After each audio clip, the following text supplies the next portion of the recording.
মাদক মুক্ত একটি সমাজ গড়ার জন্য আমি বিশ্বাস করি খেলাধুলার কোনো বিকল্প নেই।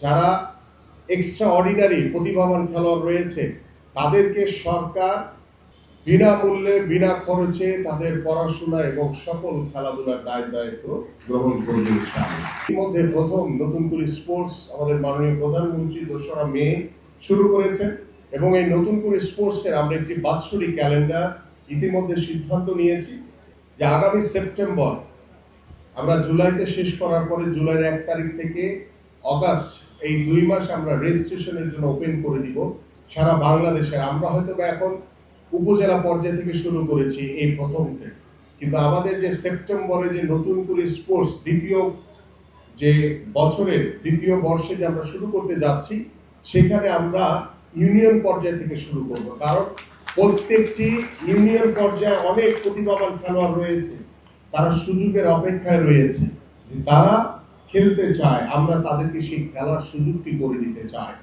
এবং সেখানে আমাদের 8টি ইভেন্ট এখন হয়েছে, পাশাপাশি আরো 2টি ইভেন্ট যোগ হচ্ছে, আমাদের টেবিল টেনিস এবং ভলিবল, এই দুটিকে ইনক্লুডিং করে আমরা ইনশাআল্লাহ নতুন করে স্পোর্টস দ্বিতীয় সেটি সেপ্টেম্বর থেকে আনুষ্ঠানিকভাবে ইনশাআল্লাহ আশা করছি মাননীয় প্রধানমন্ত্রীর অনুমতিক্রমে আমরা ইনশাআল্লাহ উদ্বোধন করব। এবং মাননীয় প্রধানমন্ত্রী উদ্বোধনের মাধ্যমে আমরা বিশ্বাস করি যে ইউনিয়ন পর্যায় থেকে যেই খেলোয়াড়রা বের হয়ে আসবে তারা আস্তে আস্তে করে জাতীয় পর্যায় পর্যন্ত যাবে ইনশাআল্লাহ।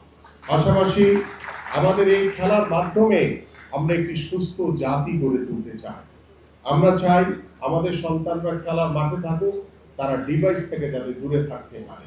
আমরা চাই আমাদের এই সমাজকে বিগত সময় যারা মাদকের দিকে ঠেলে দিয়েছে আমরা সেই মাদককে বন্ধ করে মাদক মুক্ত একটি সমাজ গড়ার জন্য আমি বিশ্বাস করি খেলাধুলার কোনো বিকল্প নেই। এবং সেই খেলাধুলার মাধ্যমে ইনশাআল্লাহ আমরা একটি জাতি ঐক্যবদ্ধভাবে দল মত নির্বিশেষে একটি ক্রিয়া বান্ধব বাংলাদেশ গড়ে তোলার লক্ষ্য নিয়ে আমরা কাজ করছি। আমাদের মাননীয় প্রধানমন্ত্রী কাজ করছেন এবং আমাদের যুব ক্রীড়া মন্ত্রণালয়ের আওতাধীন ক্রীড়া পরিদপ্তর, আমাদের ক্রীড়া পরিষদ থেকে শুরু করে আমরা সবাই একসাথে কাজ করছি। এবং স্পেশালি আপনারা জানেন যে আমাদের জেলা পর্যায়ে জেলা ক্রীড়া অফিসার রয়েছে, যেহেতু আমরা তৃণমূল পর্যায়ে স্পোর্টসকে এগিয়ে নিয়ে যাওয়ার চেষ্টা করছি, সেখানে আমরা নতুনভাবে আমরা প্রতিটি উপজেলায় আমরা উপজেলা ক্রীড়া অফিসার হিসেবেও আমরা নতুন করে পদ সৃজন করছি। ইনশাআল্লাহ পর্যায়ক্রমে আমরা রুট লেভেল থেকে কিভাবে আমরা আমাদের এই স্পোর্টসকে সমৃদ্ধশালী করতে পারি সেই চেষ্টা আমরা করব। পাশাপাশি আপনাদের জন্য আরেকটি বিষয় উল্লেখ করতে চাই যে আপনারা জানেন যে আমাদের সাভারে একটি বিকেএসপি রয়েছে স্বয়ং সম্পূর্ণ, কিন্তু অন্যান্য বিভাগীয় শহরগুলোর যে বিকেএসপি সেটা স্বয়ং সম্পূর্ণ না।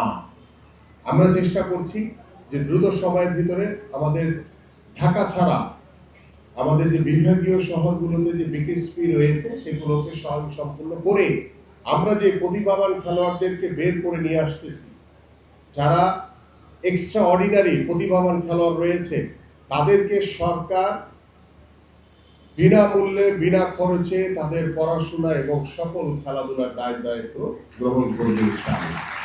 সর্বশেষ একটি মজার কথা বলে শেষ করি। অনেকে সবাই দাঁড়িয়ে আছে দীর্ঘক্ষণ করে, অনেকে রোদ্রে পড়ে